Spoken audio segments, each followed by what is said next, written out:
नमस्कार, आप देखना शुरू कर चुके हैं एबी न्यूज और मैं आपके साथ हूं कोमल। दिल्ली में मोदी की तीसरी बार सरकार बनाने के लिए कवायद तेज है। भाजपा अध्यक्ष जेपी नड्डा के घर एक अहम बैठक में बहुत कुछ तय हो गया है।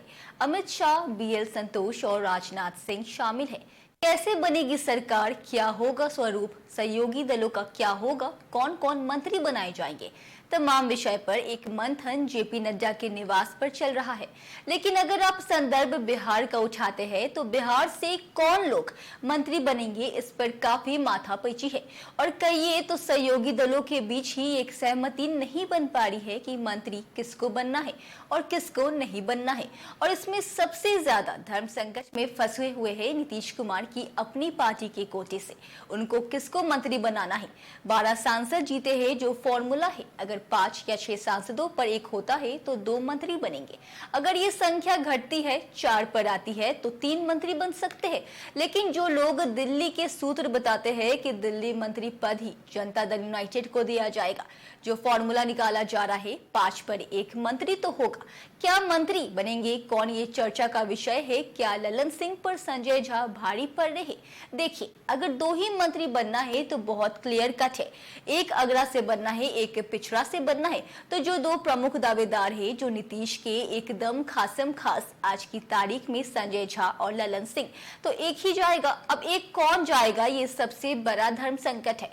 संजय झा भाजपा की भी पसंद है और कहते हैं कि जो कोऑर्डिनेशन बनना है जनता दल यूनाइटेड और बीजेपी के बीच में दिल्ली की सरकार में, बिहार की सरकार में जो विधानसभा चुनाव बिहार में होना है, वो तमाम कोऑर्डिनेशन संजय झा से बेहतर कोई नहीं कर सकता। दोनों पार्टियों के बीच में तो संजय झा का दावा इस लिहाज से बहुत मजबूत बन रहा है मंत्री पद के लिए। लेकिन ललन सिंह तो सिंह है, भूमिया कोटा है। पिछले बार आरसीपी ने गच्चा दिया था तो वो भरपाई भी नीतीश कुमार को करनी है। और दोनों की दोस्ती और दोनों का भरोसा, ये बतलाने की जरूरत नहीं है कि दोनों एक दूसरे पर कितना भरोसा करते हैं। लेकिन रास्ता निकलेगा कैसे, यही तो मुश्किल आ रही है।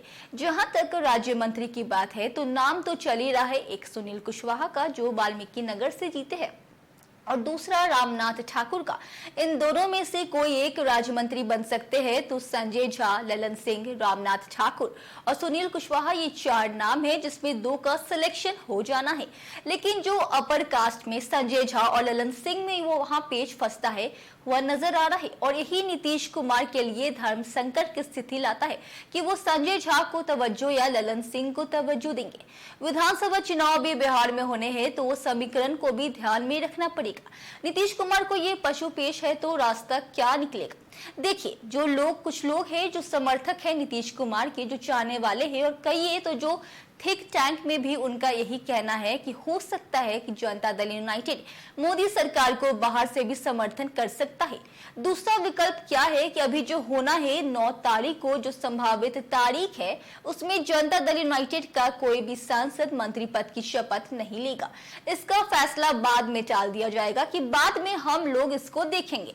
इस मामले को किसको मंत्री बनना है, तो फिलहाल ये संकट टालने की स्थिति में समर्थन बाहर से भी हो सकता है, या अगर समर्थन देंगे भी तो फिलहाल पहले जो विस्तार होना है, पहला जो शपथ ग्रहण समारोह होना है, उसमें जनता दल यूनाइटेड का कोई मंत्री नहीं बनेगा।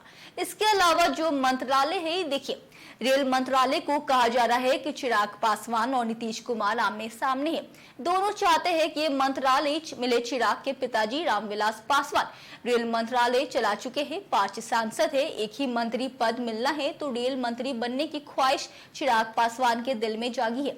वो रेल मंत्री का दावा वहां पर ठोक सकते हैं और उस मामले में फिर नीतीश कुमार के साथ उनका आमना सामना हो सकता है, क्योंकि जनता दल यूनाइटेड की भी नजर रेल मंत्रालय पर है। ये सारी चीजें विशेष अधिकार है प्रधानमंत्री का। लेकिन जो लॉबिंग हो रही है अभी दिल्ली में, वो इसी लाइन पर हो रही है कि रेल मंत्रालय किसको मिले, और इस बीच का रास्ता बस यही निकलेगा कि रेल मंत्रालय फिर भाजपा अपने पास ही रख लेगी, जैसा कि मोदी टू गवर्नमेंट में था। तो बहुत सारी चीजें दिल्ली में हो रही है, मंत्री पद को लेकर हो रहा है। जनता दल यूनाइटेड की अपनी जो चिंता है उस पर हमने आपको बताया कि संजय झा या ललन सिंह, एक का ही सिलेक्शन करना है तो कौन किस पर भारी पड़ रहा है, किन कारणों से हो रहा है, ये भी हमने आपको बतलाने की कोशिश की।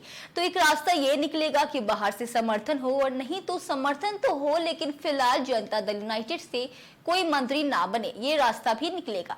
देखिए, अभी मुकेश त्यागी का बयान आया कि कुछ मुद्दों पर हमको अपनी राय रखनी है, अग्निवीर योजना पर सरकार को विचार करना चाहिए। तो ये जो इशू है नरेंद्र मोदी ने जिसको लागू किया है, तो नरेंद्र मोदी का जो मिजाज लोग समझते हैं, वो जानते हैं कि अपनी नीतियों को वो रोल नहीं करते हैं। एक किसान बिल को अगर छोड़ दिया जाए, इसके अलावा वो करते नहीं है। जहां तक समर्थन की बात है, देखिए नरेंद्र मोदी सरकार को जो समर्थन है वो लगातार बढ़ना ही है। आप ये मत सोचिए कि अमित शाह बैठ गए होंगे, वो अपना गणित लगा रहे होंगे वो 272 तक कैसे पहुंचे। इसका गुना भाग भी अमित शाह ने शुरू कर दिया होगा। तो सहयोगी दल भी जानते हैं कि भाजपा बैठेगी नहीं अपने बलबूते, तो वो बहुमत ले ही जाएगी, चाहे जैसे भी जो भी करना पड़े। उसके लिए जिसमें महारत है अमित शाह और बीजेपी को, वो काम तो चलेगा। लेकिन फिलहाल जो मौजूदा तत्कालीन संकट है कि सरकार बने, नरेंद्र मोदी शपथ ले, प्रधानमंत्री बनी, सरकार का काम हो, देश का काम हो, इस पर चीजें आगे बढ़ रही है। तो फिलहाल तो ये है एजेंडे में सबसे ऊपर। लेकिन जो सहयोगी दल है उसके लिए जो बातें हो रही है वो कहीं ना कहीं से सहयोगी दलों के दिल को छोटा कर रही है। जो इतने कम एमपी में कितने मंत्री बनेंगे, नहीं बनेंगे, बाहर से समर्थन होगा, ओथ बात में होगा, ये तमाम चीजों पर आज फैसला होना है। बैठक चल रही है, शाम होते होते स्थिति बहुत कुछ साफ होगी। नीतीश कुमार फिलहाल अभी दिल्ली में ही रहेंगे, वो भी अपने हिसाब से सारी चीजों को देख रहे। लेकिन ये संजय झा और ललन सिंह वाला मामला आ गया है। लगता है कि जनता दल यूनाइटेड मंत्री पद बनाने में बहुत ही बारीक नजर रखेगा और बहुत ठोक बजा के अपने कदम उठाएगा। अब देखते रहिए एबी न्यूज। आपका बहुत बहुत धन्यवाद।